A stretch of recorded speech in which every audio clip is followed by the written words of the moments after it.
اللهم لك الحمد أنت ملك السماوات والأرض ومن فيهن ولك الحمد أنت نور السماوات والأرض ومن فيهن ولك الحمد أنت قيم السماوات والأرض ومن فيهن ولك الحمد اللهم أنت الحق ووعدك الحق ولقاؤك حق والجنة حق والنار حق والنبيون حق ومحمد حق اللهم لك اسلمت وبك آمنت وعليك توكلت أما بعد فأعوذ بالله من الشيطان الرجيم بسم الله الرحمن الرحيم محمد رسول الله والذين معه أشداء على الكفار رحماء بينهم تراهم ركعا سجدا يبتغون فضلا من الله ورضوانا سيماهم في وجوههم من أثر السجود ذلك مثلهم في التوراة ومثلهم في الإنجيل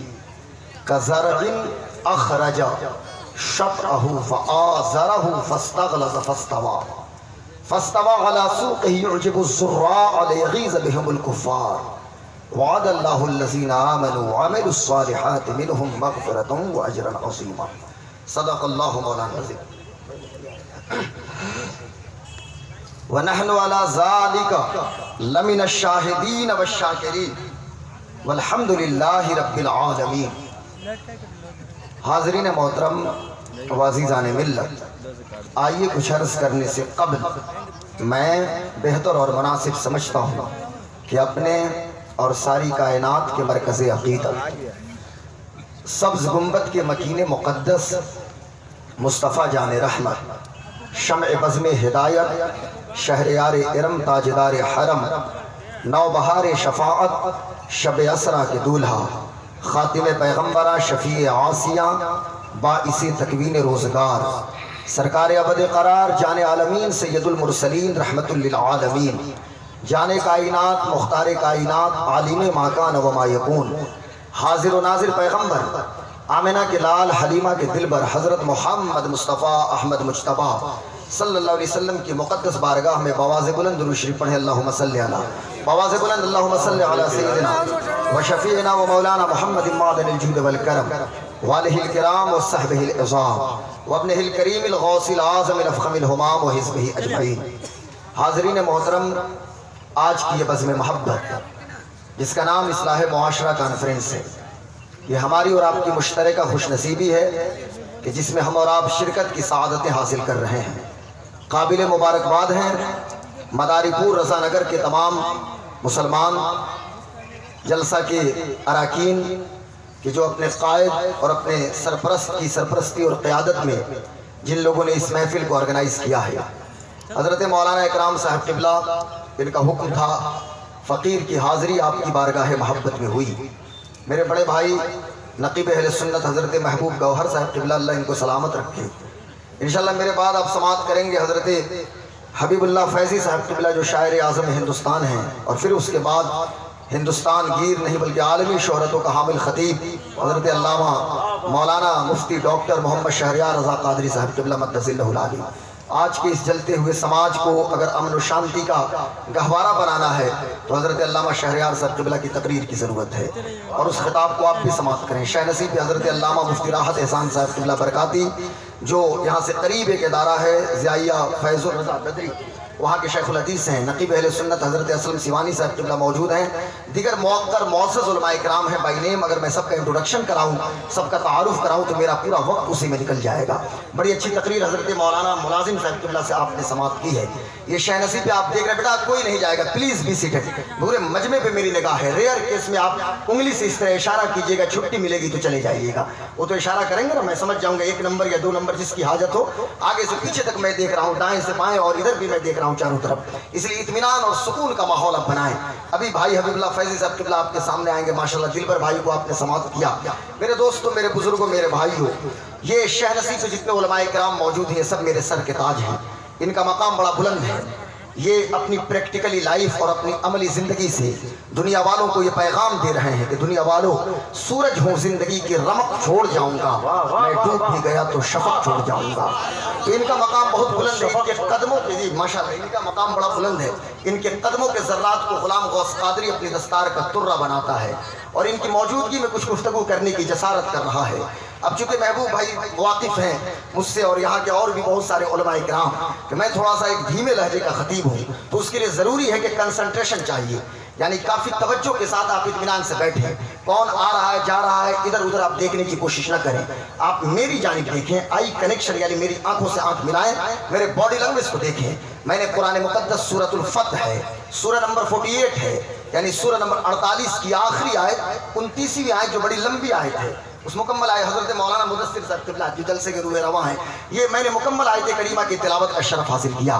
میں چاہوں تو اس حوالے سے بھی گفتگو کروں، لیکن صرف آپ ذرا غور سے سنیں۔ اللہ فرماتا ہے محمد الرسول اللہ، محمد اللہ کے رسول ہیں، لیکن اس کے بعد جو کچھ بیان ہو رہا ہے یہ میرے آقا صلی اللہ علیہ وسلم کا ذکر نہیں ہوگا، بلکہ حضور کے صحابہ کا ذکر ہو رہا ہے، حضور کے کمپینینز کا ذکر ہو رہا ہے۔ میرے پیارے آقا صلی اللہ علیہ وسلم کی صحبت میں جن لوگوں نے زندگی گزارا اور پوری دنیا میں جو انقلاب برپا کیا ہے، کہ یورپ کا ایک اسکالر ایک انٹلیکچوئل کہتا ہے، چونکہ مسلمان کے بیٹے کو تو فرصت نہیں پب جی اور فری فائر سے کہ وہ تھوڑا سا مطالعہ کریں اور کچھ پڑھائی کریں، لیکن آج کیمبرج اور آکسفورڈ کی چھتوں کے نیچے دنیا کا دانشور طبقہ، دنیا کا انٹلیکچوئل طبقہ، آج صحابہ کی زندگی پہ لوگ ریسرچ کر رہے ہیں، اور دنیا کا دانشور طبقہ کہتا ہے انسانوں کو انسانیت کی اعلیٰ قدروں سے اگر کسی کی زندگی روشناس کرا سکتی ہے تو امام الانبیاء کی زندگی ہے، سید الانبیاء کی زندگی ہے، مالک کائنات کی زندگی ہے، محمد رسول اللہ کی زندگی ہے۔ بھارت کا ایک بہت بڑا دانشور ہے جس کا نام ایمن رائے ہے۔ جب جس زمانے میں کارل مارکس نے ایک کانفرنس منعقد کیا تھا، اس زمانے میں جب ایمن رائے کو یہ رشیا کی دھرتی پہ پیٹرسبرگ میں جب اسے مدعو کیا گیا تھا، اس وقت جب اس نے خطاب کیا تھا تو ایمن رائے کا یہی جملہ تھا کہ میں نے دنیا کے بڑے بڑے ریولوشنری پرسنالٹیز کی زندگی کا میں نے مطالعہ کیا، دنیا کے بڑے بڑے لوگوں کو پڑھا، لیکن جو انقلاب محمد عربی نے برپا کیا ہے وہ انقلاب نہ تو ان سے پہلے کسی نے برپا کیا نہ ان کے بعد کسی نے برپا کیا ہے۔ اس لیے میں کہنا یہ چاہتا ہوں کہ ذرا غور سے سنیے اور توجہ کے ساتھ سنیے گا۔ ایک یورپ کا اسکالر کہتا ہے کہ تم محمد عربی کی زندگی کو بعد میں پڑھنا، ان کی سیرت طیبہ کا مطالعہ بعد میں کرنا، صفہ کی درسگاہ پہ جن لوگوں کی تربیت محمد کر رہے ہیں ذرا ان کی زندگی پہلے دیکھ لو۔ یہ کون ہے؟ ابو بکر آئے ہیں تو صداقت کا بنا دیا ہے، عمر آئے ہیں تو عدالت کا تاجور بنا دیا ہے، عثمان آئے ہیں تو سخاوت کا جذبہ ودیت کر دیا ہے، مولا علی آئے ہیں تو شجاعت کا قرہ امتیاز عطا کر دیا ہے، ابو ذر آئے ہیں تو فقر کا امام بن گئے ہیں، بلال آئے ہیں تو عشق کا امام بن گئے ہیں، سلمان بہت دور سے آئے ہیں، سلمان کا تعلق مکہ سے نہیں ہے، سلمان کا تعلق مدینہ سے نہیں ہے، سلمان خاندان کے بھی فرد نہیں ہے، لیکن سلمان کی جانثاری ہے، فارس سے سلمان کا تعلق ہے، لیکن مصطفیٰ فرماتے ہیں سلمان من اہل بیتی، سلمان بھی میرے گھر والوں میں سے ہے، لیکن میرا بیٹا سلمان کو جانتا کیا ہے؟ ہمارے بیٹے نے تو صرف بالی ووڈ کے ایک سلمان کو میرے بچے جانتے ہیں، بالی ووڈ کا یہ ناچنے والا، یہ گانے والا، یہ ہمارا آئیڈیل کہاں سے ہو گیا؟ اور ہم نے صرف نچنیا سلمان کو ہم نے جانا، کاش کہ میرا بیٹا مدینے کے سلمان کو جانتا۔ کون مدینے کے سلمان کہ جن کو آزاد کرانے کے لیے مصطفیٰ جان عالم اپنے ہاتھوں سے میرے آقا کھجور لگا رہے ہیں، کھجور کا درخت لگا رہے ہیں؟ کون سلمان کہ جنہیں مہر نبوت کو بوسہ دینے کا شرف ملا ہے؟ یہ سلمان خاندان کے سلمان نہیں ہے، لیکن عزت سلمان کو مل رہی ہے۔ یہیں سے مجاز ملا کہ عزت اسے ملے گی جو نبی کی عزت کرے گا اور جو نبی کی ناموس کی بات کرے گا۔ اور خاندان کا ابو لہب ہے، بڑا گورا چٹا ابو لہب ہے، زبان عربی ابو لہب کی ہے، لیکن جوتا مار کے نکال دیا گیا۔ خاندان تمہیں مبارک ہو، جاؤ، یاد رکھنا عزت اسے ملے گی جو نبی کی ناموس کی بات کرے گا، جو نبی کا غلام ہوگا۔ یہی وجہ ہے کہ مدینہ کے یہودیوں نے حضرت سلمان پہ کمنٹ کیا تھا، اور کسی یہودی نے کہا کہ سلمان آپ کا بیک گراؤنڈ تو مجوسیوں کا ہے، آپ نے ریسرچ کر کے آپ تو یہودی بن گئے، سلمان ذرا اپنے باپ کا نام تو بتائیے، ذرا توجہ رہے تو میری بات سمجھ میں نہیں آئے گی، نہیں تو کچھ بھی بات سمجھ میں نہیں آئے گی۔ سلمان اپنے ابا کا نام تو بتائیے، چونکہ یہ جانتے تھے کہ سلمان کے باپ مجوسی ہیں، تو حضرت سلمان حضور کی بارگاہ میں تشریف لے گئے، عرض کرتے ہیں یا رسول اللہ یہ تو پوچھتے ہیں ہم سے، میرے باپ کا نام پوچھتے ہیں، یہ مجھ پہ تانا مارتے ہیں، یہ میرا مذاق اڑاتے ہیں۔ تو آقا نے فرمایا سلمان کہہ دو سلمان ابن اسلام ابن اسلام ابن اسلام۔ اب سلمان کی کوئی پہچان نہیں ہے، سلمان کی فقط ایک پہچان ہے، لا الہ الا اللہ محمد رسول اللہ۔ ہماری اور آپ کی ایک پہچان ہے لا الہ الا اللہ محمد رسول اللہ. تو ذرا ان کو دیکھیے کہ جن کی تربیت حضور نے کی ہے. مسلمان ہونے کا مطلب کیا ہوتا ہے؟ ٹوٹلی سرنڈر ٹو اللہ، مکمل اپنے آپ کو اللہ کے حوالے کرنا. اور اس کائنات میں انبیاء کے بعد اگر کسی جماعت نے مکمل اپنے آپ کو سبمٹ کیا ہے اور ٹوٹلی سرنڈر کے جلوے ہمیں دکھائی دیتے ہیں تو صحابہ کی بارگاہ میں دکھائی دیتے ہیں. آئیے ہم کہاں سے مثال پیش کریں، ہم کہاں آپ کو لے کے چلیں؟ ہم چلتے ہیں مدینہ کی دھرتی پہ. ایک وقت ایسا آتا ہے محبوب گوہر بھائی کہ حضرت خباب ابن ارت ہیں. جب حضرت خباب کا ہم نام لیتے ہیں ہمارے رونگٹے کھڑے ہو جاتے ہیں. کاش کا میرا بیٹا حضرت خباب کو جانتا، کاش کہ میرا بیٹا حضرت خبیب ابن عدی ابن مالک انصاری کو جانتا. حضرت خبیب ابن عدی، اللہ اکبر، کاش کہ میرے بچے کو خبر ہوتی حضرت بلال حبشی کے بارے میں، حضرت صہیب رومی کے بارے میں، حضرت طلحہ ابن عبید اللہ کے بارے میں، حضرت زبیر ابن عوام کے بارے میں، حضرت سعید ابن زید کے بارے میں، حضرت سعد ابن ابی وقاص کے بارے میں. آئی پی ایل کا دور چل رہا ہے، اگر میں کسی کرکٹر کا نام بھی نہ لوں اور صرف اس کے ٹریک ریکارڈ کے بارے میں بیان کروں، مجمع سے ایک بیٹا اٹھے گا، غلام غوث قادری آپ نے جو ابھی ٹریک ریکارڈ سنایا ہے اس کرکٹر کا فلاں نام ہے. لیکن ہم صحابہ کی بات کریں، ہم اگر حضرت صدیق اکبر کی بات کریں، فاروق اعظم کی بات کریں، عثمان غنی کی بات کریں، امام المشارق والمغارب، حلال المشکلات والنوائب، مظہر العجائب والغرائب، سیدنا سرکار علی المرتضی علی کرم اللہ تعالی وجہ الکریم کی بات کریں، سید الشہداء امیر طیبہ گورنر مدینہ اسد اللہ و اسد رسول اللہ حضرت سیدنا سرکار حمزہ کی بات کریں، حمزہ ابن عبد المطلب کی بات کریں، اگر حضرت عبداللہ ابن عباس کی بات کریں، عبداللہ ابن مسعود کی بات کریں، عبداللہ ابن عمر کی بات کریں، جب صحابہ کی بات کرتے ہیں میرے بیٹے کو خبر نہیں ہے. الا ماشاءاللہ میں سب کی بات نہیں کرتا. اگر میں حضرت خدیجہ کا ذکر کروں، حضرت میمونہ بنت حارث کی ذکر کروں، حضرت صفیہ بنت حوی بن اخطب کی بات کروں، اگر میں حضرت ریحانہ کی بات کروں، اگر حضرت ماریہ قبطیہ کی بات کروں، میری بیٹی کو خبر نہیں ہے. میری بیٹی کہتی ہے بابا آپ خدیجہ کا ذکر کر رہے ہیں، یو آر اورینٹلسٹ، آپ تو پرانے زمانے کے ہیں. بابا یہ کیسی بات کر رہے ہیں؟ آنگن میرا ہو لیکن ذکر تو کٹرینا کا ہونا چاہیے. آپ قرینہ کے بارے میں کیوں نہ گفتگو کر رہے ہیں؟ جب حضرت سلمان فارسی کی ہم بات کرتے ہیں، میرا بیٹا میری گود میں بیٹھ کے کہتا ہے بابا آپ بالی ووڈ کے سلمان کی کیوں نہیں بات کرتے؟ لیکن میں قوم کے نوجوانوں سے خطاب کر رہا ہوں، میری قوم کے نوجوانوں اور مستقبل کی امانتوں پہ امینوں، میرے جملے کو دل کی کتاب میں نوٹ کرو.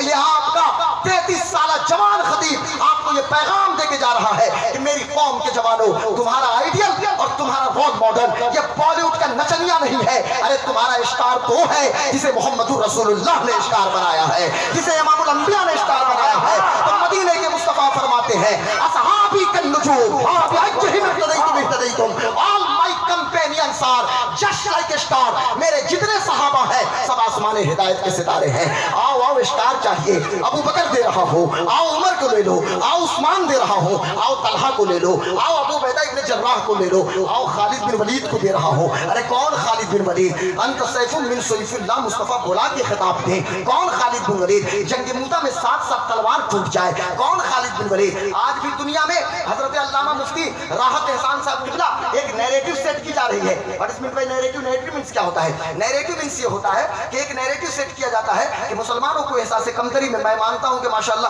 ہمارے دائیں جانب کے لوگ بڑے انٹلیکچوئل ہیں، لیکن تھوڑی سی توجہ میری گفتگو بند کریں اور میری جانب توجہ دیں. پورا مجمع اس وقت مخاطب ہے میری جانب اور پورے لوگ سماعت کر رہے ہیں، لیکن آپ ماشاءاللہ دانشور ہیں، انٹلیکچوئل ہیں، تو دانشوری بعد میں بھی بگاڑ سکتے ہیں آپ تھوڑی دیر بعد بھی، اور گفتگو بعد میں بھی کر سکتے ہیں. لیکن ذرا توجہ کے ساتھ سنیے. میں عرض یہ کر رہا تھا کہ آج ایک نیریٹو بھارت میں کشمیر سے لے کر کنیا کماری تک، گجرات سے لے کر اسم تک ایک نیریٹو سیٹ کی جا رہی ہے. وہ نیریٹو یہ ہے کہ مسلمانوں کو احساس کمتری کا شکار کر دیا جائے، مسلمانوں پہ اتنا ظلم کرو، ہر اردو نام والے کو اتنا ستاؤ کہ وہ پریشان ہو جائے. لیکن ایک نیریٹو حضرت خالد نے بھی سیٹ کیا تھا. وہ نیریٹو ایسا تھا کہ خالد ابھی مدینہ کو ہوتے تھے اور نام اگر یرموک میں پہنچ جائے دشمن بھاگنا شروع کر دے. خالد مدینہ میں ہے، نام نعرہ تکبیر، نعرہ رسالت، اصلاح معاشرہ کانفرنس، عظمت اسلام، عظمت قرآن.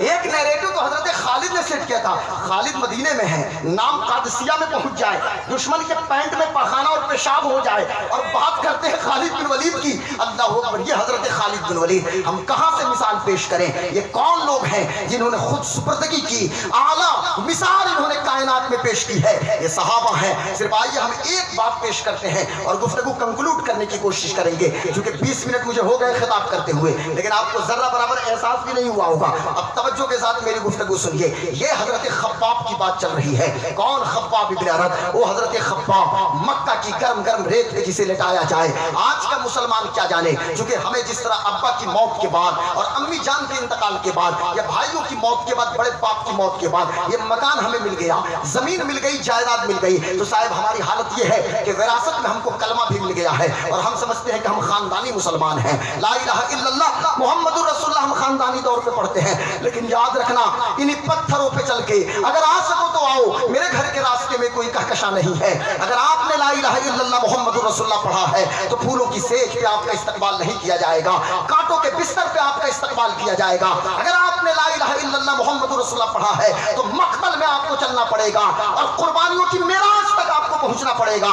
آپ نے کیا سمجھ لیا ہے کہ آپ کا امتحان نہیں لیا جائے گا؟ یقیناً آپ کا امتحان لیا جائے گا اور آپ کا امتحان ہوگا، ہمارا امتحان ہوگا، لیکن حضرت خباب، اللہ اکبر، وہ حضرت خباب پیٹھ کی چربی پگھل جاتی ہے، بے ہوش ہو جاتے ہیں۔ ہم چلتے ہیں مدینہ کی دھرتی پہ، ایک وقت ایسا آیا ہے حضرت خباب ایک جبہ پہنے ہیں اور جبہ پیچھے سے پیوند زدہ ہے، پیوند لگا ہوا ہے جبے میں۔ ہمارا جبہ تو بڑا خوبصورت ہے، اللہ اکبر، اس میں تو کہیں پیوند نہیں ہے، لیکن نبی کے غلام، نبی کے صحابی، نبی کے جانثار، نبی کے عاشق حضرت خباب ہیں، جبے پہ پیوند ہے اور جب پیوند بھی ہٹتا ہے تو سفید سفید داغ دکھائی دینے لگتے ہیں۔ نظر پڑ گئی امیر المومنین حضرت فاروق اعظم کی۔ کون فاروق اعظم؟ کون عمر؟ دعائے مصطفیٰ عمر، طلب مصطفیٰ عمر، مراد مصطفیٰ عمر۔ اور کون عمر صاحب؟ یار مزار مصطفیٰ عمر، حضرت فاروق اعظم کہ جن کے بارے میں نیپولین بوناپارٹ کہتا ہے کہ مسلمانوں کے پاس صرف ایک عمر تھے، اگر مسلمانوں کے پاس 2 عمر ہوتے تو پوری دنیا میں ایک کلمہ ہوتا، لا الہ الا اللہ محمد الرسول اللہ۔ یہ حضرت فاروق اعظم، فاروق اعظم نے ارشاد فرمایا، اے خباب، یہ آپ کی پیٹھ پہ یہ سفید مرض کے داغ ہیں، یہ برس کے داغ آپ کی پیٹھ پہ کیسے ہیں؟ یہ کس بیماری کے داغ ہیں؟ تو حضرت خباب ابن ارد کی آنکھوں سے چھم چھم آنسو گرنے لگے، کہنے لگے یا امیر المومنین، آپ اس درد کے بارے میں نہیں جانیں گے، آپ اس داغ کے بارے میں آپ کو کیا خبر ہو؟ اللہ اکبر، امیر المومنین فاروق اعظم سامنے موجود ہیں کہ جن کے اسلام لانے کی دعا مصطفیٰ کر رہے ہیں، وقار مسلمان حضرت فاروق اعظم کھڑے ہیں اور حضرت خباب کہتے ہیں یا امیر المومنین، اس درد کے بارے میں آپ کیا جانیں؟ کہنے لگے بتاؤ تو خباب بات کیا ہے؟ کہنے لگے یا امیر المومنین، یہ اس وقت کی بات ہے جب آپ مکہ کی گلیوں میں ننگی تلوار لے کے گھوما کرتے تھے، یہ اس وقت کی بات ہے کہ جب آپ دشمنوں کی صف میں موجود تھے، یا امیر المومنین، اس وقت میں کلمہ پڑھ چکا تھا اور آگ جلا کے ننگی پشت کے ساتھ اور ننگی پیٹھ کے ساتھ مجھے لٹا دیا جاتا تھا، میری پیٹھ کی چربی پگھل جاتی تھی، میں بے ہوش ہو جاتا تھا، لیکن جب مجھے ہوش آتا تھا تو زبان پہ صرف ایک کلمہ ہوتا تھا، مصطفیٰ مصطفیٰ مصطفیٰ، یا رسول اللہ انصر حالنا، یا حبیب اللہ اسمع قالنا۔ یہ داغ جو ہے یہ محبت رسول کے داغ ہے، یہ داغ جو ہے حضور سے وفاداری کے داغ ہے۔ اتنا سننا تھا کہ فاروق اعظم نے اس داغ محبت کو اپنے لبوں سے چوم لیا اور عمر کا یہی جملہ آج بھی تاریخ کے صفحات پہ آپ زر سے لکھا ہوا موجود ہے، میرا عمر، نبی کا عمر، اسلام کا عمر کہتا ہے لوگوں گواہ ہو جاؤ، عمر نے داغ محبت کو بوسہ دے دیا ہے، یہی قیامت کے دن عمر کی بخشش کے لیے کافی ہے۔ اللہ اکبر، یہ عشق کی معراج ہے، یہ محبت کی معراج ہے، ہم کہاں سے مثال پیش کریں؟ آپ نے حضرت خباب کو دیکھا، آئیے ہم چلتے ہیں مدینہ کی دھرتی پہ۔ مدینہ میں 2 قبیلے بڑے مشہور سے، ذرا توجہ رہے، میں آپ کو اسلام کی تاریخ سنانے لگا ہوں، خبر نہیں ہے تو جا کے خبر لے لیجئے، جائیے سیرت طیبہ کا مطالعہ کیجئے، جائیے طبقات ابن سعد کو پڑھیے، جائیے امام ذہبی کے سیر و اعلام النبلاء کو پڑھیے، اور بھی بہت ساری کتابیں موجود ہیں، ان کتابوں کا مطالعہ کیجئے، چونکہ اہل علم کا اسٹیج ہے، ارباب یہ علم و فن اس وقت شہ نصیب پہ موجود ہیں۔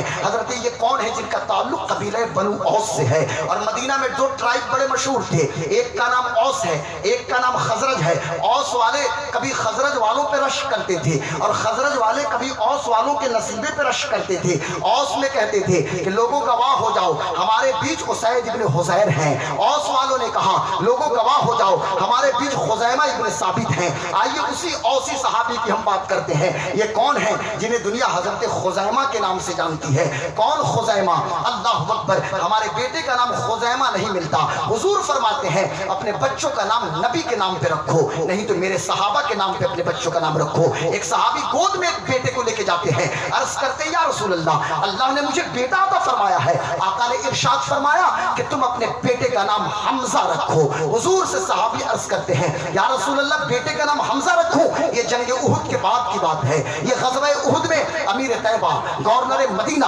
سید الشہداء حضرت امیر حمزہ کی شہادت ہو جاتی ہے. اس وقت کے بعد کی بات ہے. میرے آقا نے فرمایا حمزہ نام رکھو. یہ نام مجھے بہت پسند ہے. ہمارے گھر میں حمزہ کہاں ہے؟ ہمارے گھر میں حنظلہ کہاں دکھائی دیتا ہے؟ محلے میں ابو بکر تو نہیں دکھتی. میرے دوستو, صحابہ کے نام پہ اپنے بچوں کا نام رکھیے. ہمارے ہاں گڈو, شڈو, پڈو, لڈو اور منٹو, شنٹو بہت یہ سب نام حضرت بیوٹی شیوٹی لڑکیوں کے نام. لڑکیوں کے نام نبی کی بیٹی پہ اپنی بچیوں کا نام رکھیں. نام ہانیہ ہو تو ہانیہ فاطمہ لگائیں, قادریہ فاطمہ نام رکھ دیں, یعنی کوئی بھی نام ہو تو بعد میں آپ فاطمہ لگا دیں. تو بچیوں کے نام حضور کی بیٹی کے نام کے ساتھ اور اپنے بیٹوں کا نام صحابہ کے نام پہ رکھو. کبھی خالد اپنے بچے کا نام رکھ کے دیکھیں, عبداللہ رکھیں, عبد الرحمن رکھیں, کسی کا نام سعد رکھیں, کسی کا طلحہ رکھیں, کسی کو زبیر نام دے اور کسی کو ابو ذر نام دے دیں, کسی کو ابو ہریرہ دے دیں. آپ کہیں گے صاحب یہ بڑے اولڈ ماڈل نام ہیں, تو کہنا کہ ہمیں یہی نام پیارے اس لیے ہیں کہ حضور کے غلاموں کے نام ہیں, حضور کے صحابہ کے نام ہیں. خزیمہ نام نہیں ملتا. یہ خزیمہ ابن ثابت یہ کون ہے؟ ہم حضرت علامہ احسان صاحب قبلہ, علامہ راحت احسان اور سارے علماء کو پتا ہے یہ حضرت خزیمہ وہ صحابی ہیں کہ حضور کا یہ اب توجہ رہے, تھوڑی سی علمی بات کرنے جاؤں گا. یہ حضور کا تشریع اختیار ہے کہ حضرت خزیمہ کو کہا تھا اے خزیمہ انت ذو الشہادتین, اے خزیمہ آپ وہ ہیں کہ آپ کی تنہا گواہی دو گواہوں کے برابر ہے. یہ حضور کا تشریع اختیار ہے. میں کہنا یہ چاہتا ہوں اللہ نے میرے آقا صلی اللہ علیہ وسلم کو, محمد الرسول اللہ کو با اختیار بنایا ہے. حضور کو مکمل اختیار دیے گئے, تکوینی اختیار میں بھی کمال دیا گیا اور تشریعی اختیار بھی دیا گیا. مقام صحبہ میں علی کی نماز عصر کے لیے ڈوبے ہوئے سورج کو واپس بلانا یہ مصطفیٰ کا تکوینی اختیار کا ایک جلوہ ہے. یہ حدیبیہ کے میدان میں انگلیوں کی گھائیوں سے پانی کا چشمہ جاری کرنا یہ حضور کا تکوینی اختیار ہے. علامہ اسلم سیوانی صاحب قبلہ تبوک سے واپسی کے موقع پہ ایک دو لوگ نہیں تھے, 10,000 گھوڑے ہیں, 15,000 اونٹ ہیں, 25,000 صحابہ ہیں. پورے لشکر کے لیے انگلیوں کی گھائیوں سے پانی کا چشمہ تبوک کے راستے میں بھی حضور نے جاری کیا. یہ حضور کا تکوینی اختیار ہے. جنگ بدر کے موقع پہ کھجور کی ٹہنی اٹھا کے عکاشہ ابن میسن کے ہاتھوں میں دے کے تلوار بنانا یہ مصطفیٰ کا تکوینی اختیار ہے. تکوینی اختیار کے جلوے دیکھنے ہیں تو آؤ آؤ چلو مسجد نبوی میں جس ممبر پہ حضور بیٹھ کے خطبہ دیں اور ممبر پہ خطبہ دینا چھوڑ دیں تو اس سنے حنانا فراق مصطفیٰ میں رونا شروع کر دے, اور پھر حضور جب سینے سے لگائیں تو لکڑی کا ممبر چپ ہو جائے. صحابہ کہتے ہیں بچہ جس طرح ماں کی گود سے چمٹ جاتا ہے اور ماں کے گلے لگ جاتا ہے, اور لکڑی کا ممبر بھی حضور کے گلے لگ گیا تھا. یہ حضور کا تکوینی اختیار ہے. حضور جس راستے سے گزریں پتھر ان پہ درود و سلام بھیجیں یہ حضور کا تکوینی اختیار ہے. حضرت قتادہ جنگ احد میں قتادہ ابن نعمان کی ایک آنکھ باہر آ گئی, مصطفیٰ نے لعاب لگا کے آنکھ کو اس کی جگہ پہ رکھ دیا, آنکھ کی روشنی بڑھ گئی. یہ مصطفیٰ کا تکوینی اختیار ہے. تکوینی اختیار میں کہاں کہاں بیان کروں, اللہ اکبر.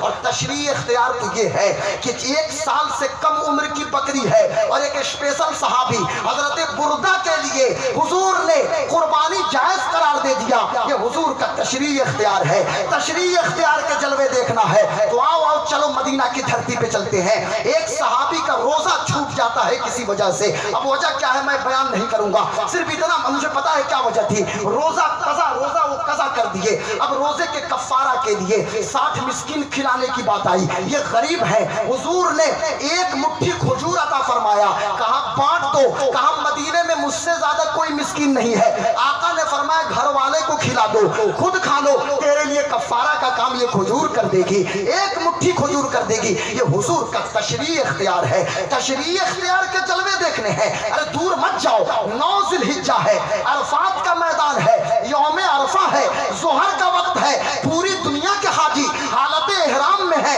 اور ظہر میں ظہر پہلے پڑھیں گے، پھر عین ظہر میں عصر بھی پڑھیں گے. یار یہ عصر قضا ہے یا ادا ہے؟ تو بچے کو پتا ہے کہ اس وقت عرفات کے میدان میں ظہر کے وقت میں عصر پڑھنا قضا نہیں ادا ہے، اور ادا اس لیے ہے کہ حضور نے ادا کیا ہے. اب مغرب کا وقت ہو گیا، اب مغرب عرفات میں نہیں پڑھنا، چلو یہاں سے مزدلفہ چلو، مشعر حرام چلو، اور مشعر حرام کے پاس جا کے عشاء کے وقت میں پہلے مغرب پڑھو پھر عشاء پڑھو. یا اللہ مغرب قضا یا ادا؟ تو جواب ملے گا مغرب ادا اس لیے کہ محمد رسول اللہ نے ادا کیا ہے. یہ بات کیا چل رہی تھی؟ اب جو بات میں کرنے جا رہا ہوں ہمارے مفتی صاحب اور تمام علماء مجھے یقیناً دعاؤں سے نوازیں گے. حضرت مین بات کیا ہے؟ خزیمہ کو کیا کہا حضور نے؟ بھائی جان علامہ اکرام صاحب خزیمہ کو حضور نے کہا انت ذو الشہادتین، یعنی آپ کی گواہی دو گواہوں کے برابر ہے. شاہد نہیں سوتا ہے گواہ، اور گواہی دینے کے لیے ضروری ہے کہ سامنے آدمی موجود ہو. انسیڈنٹ جہاں ہو، معاملہ ہو تو مرد دو ہوں تبھی تو گواہی قابل قبول ہے. خزیمہ سے کہا کہ انت ذو الشہادہ. وجہ کیا تھی؟ کبھی غور کیا؟ کبھی پڑھ لیتے تو پھر معیار ایمان پتہ چل جاتا. ایمان کا معیار کیا ہے؟ ارے صحابہ تو وہ تھے کہ جن کی زندگی کا فقط ایک نعرہ تھا، انہیں جانا انہیں مانا، نہ رکھا غیر سے کام. للہ الحمد میں دنیا سے مسلمان گیا. وہ تو صرف یہی کہتے تھے حضرت ہو نہ یہ پھول تو بلبل کا ترنم بھی نہ ہو، چمن دہر میں کلیوں کا تبسم بھی نہ ہو، یہ نہ ساقی ہو تو پھر میں بھی نہ ہو، غم بھی نہ ہو، بزم توحید بھی دنیا میں نہ ہو، تم بھی نہ ہو. خیمہ افلاق کا استادہ اسی نام سے ہے، نبض ہستی تپش آمادہ اسی نام سے ہے. اب بڑی اہم بات کرنے کا بیٹا listen to me, just I'm concluding. بہت جلدی ختم کرو گے، ادھر غور سے سنو. خزیمہ وجہ کیا تھی کہ ان کو ذو الشہادتین بنا دیا؟ وجہ کیا تھی؟ معاملہ یہ ہے، واقعہ بہت مشہور ہے لیکن میں تھوڑا سا اس کو ایک نیا ڈھب میں نے اس کو دیا ہے. وہ میں نے مطلب میری اپنی پرسنل ریسرچ نہیں ہے، ہمارے بہت سارے علماء اس کو نیا ڈھب دیے ہوں کہ ہر بھولے رنگ بھولے دیگر. بتانا یہ ہے حضرت خزیمہ ایک اعرابی آتا ہے مدینے کے ڈیزرٹ سے، دیہات سے، اور آنے کے بعد وہ گھوڑے کا مرچنٹ تھا، تاجر تھا. حضور کو ایک گھوڑا پسند آ گیا، یہی ہے نا، حضور کو ایک گھوڑا پسند آ گیا. میرے آقا نے معاملہ طے کیا. حضور نے ارشاد فرمایا کہ یہ گھوڑا مجھے پسند ہے، میں اسے خریدتا ہوں، انتظار کرو میں رقم لے کے آتا ہوں. جب حضور تشریف لے گئے اور میرے آقا کی جلوہ گری جب ہوتی ہے تو وہ شخص مکر جاتا ہے کسی کے بہکاوے میں، کہنے لگا میں تو آپ کو جانتا تک نہیں. وہ تاجر کہتا ہے میں تو آپ کو جانتا تک نہیں. میرے آقا نے ارشاد فرمایا ابھی تو معاملہ میں نے تم سے طے کیا ہے. وہ زور سے بول رہا ہے. آقا فرماتے ہیں بھائی اتنا چلاتے کیوں ہو؟ کہنے لگا میں آپ کیا قیمت دیں گے، میں تو آپ کو جانتا تک نہیں. اگر آپ نے معاملہ طے کیا ہے تو کوئی گواہ پیش کیجئے، توجہ رہے میری جانب. ایک صحابی حضرت خزیمہ جن کا نام ہے اس راستے سے گزر رہے تھے، دوڑ کے آئے بارگاہ مصطفیٰ میں، عرض کرتے یا رسول اللہ میں گواہی دیتا ہوں کہ آپ نے اس سے معاملہ طے کیا ہے. میں معیار ایمان بتاؤں گا. معیار ایمان کیا ہے؟ اللہ کی سرتاب قدم شان ہے یہ، انسان ہی انسان وہ انسان ہے یہ. قرآن تو ایمان بتاتا ہے انہیں، ایمان یہ کہتا ہے میری جان ہے یہ. عرض یہ کر رہا تھا کہ حضرت خزیمہ ابن ثابت نے کہا کہ میں گواہی دیتا ہوں. اب حضور نے اس گھوڑا کو لے لیا، حضرت خزیمہ کا ہاتھ پکڑا، حضرت خزیمہ کا ہاتھ پکڑا اور میرے آقا صلی اللہ تعالی علیہ وآلہ وسلم نے ارشاد فرمایا. حضرت علامہ شریعہ صاحب تم لوگ لے کے آ جائیے، میں ختم کروں تو تھوڑے دیر بس اس کو تو کمپلیٹ کرنے دیجیے. تو بیچ میں وہ ڈسٹرب ہوتا ہے نا اپنے کو، جو بہت زیادہ میں چاہتا بھی نہیں کہ میں بہت زیادہ میں خطاب کروں، اور جو ہمارے پاس وقت ہی نہیں حضرت کو پتا. عرض یہ کرنا حضرت خزیمہ ابن ثابت حضور نے فرمایا کہ خزیمہ تم تو جب معاملہ طے ہو رہا تھا تم تو وہاں موجود نہیں تھے، لیکن تم نے گواہی کیوں دی؟ تو ذرا جملہ سنو اور آج کے مسلمان بھی ذرا اپنے بارے میں فیصلہ کریں. معیار ایمان کیا ہے؟ حضرت خزیمہ ابن ثابت کہتے ہیں یا رسول اللہ بات نہ گھوڑے کی ہے، بات نہ تاجر کی ہے، بات نہ تجارت کی ہے، بات نہ گھوڑا بیچنے نہ خریدنے کی ہے. یا رسول اللہ بات فقط اتنی ہے بے تصدیق کا. یا رسول اللہ بے تصدیق کا حدیث کے الفاظ ہیں، بے تصدیق کا یا رسول اللہ. یا رسول اللہ بات فقط آپ کی تصدیق کی ہے.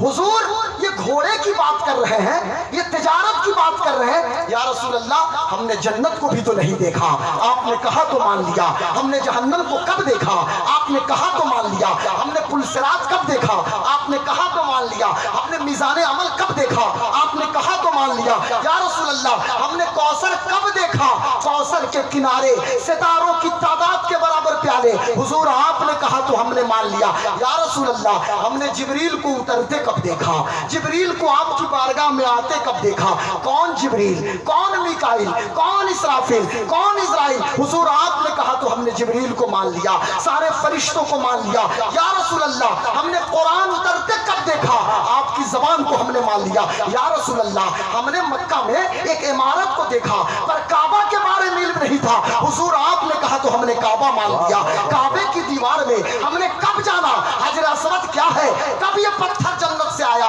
حضور آپ نے کہا تو ہم نے حجر اسود کو جنتی پتھر مان لیا، یا رسول اللہ ارے مقام ابراہیم کو ہم کیا جانے، آپ کی زبان تھی، بات قرآن کی تھی، وَاتَّخِذُوا مِن مَّقَامِ ابراہیم مصلی، ہم نے اسے مصلی بنا لیا، یا رسول اللہ صفا مروہ کو ہم تو پہاڑ جانتے تھے، آپ نے کہا حضرت حاجرہ کی یادگار ہے، ہم نے مان لیا، زمزم کو ایک چشمہ جانتے تھے، آپ نے کہا اسماعیل کے قدموں کی یادگار ہے، یا رسول اللہ ہم نے مان لیا، یا رسول اللہ آپ کا غلام خزیمہ کو کہنے دیا جائے، میں تو کہتا ہوں یا رسول اللہ ہم اللہ کو کیا جانے، اللہ کی حقیقت کیا ہے، آپ نے کہا تو ہم نے کہا، بن دیکھے تجھے ہم نے خدا مان لیا ہے، ایک دیکھنے والے کا کہاں مان لیا ہے، کہنے سے محمد کے خدا مان لیا ہے، اس طرح سے ہم نے تجھے مان لیا ہے۔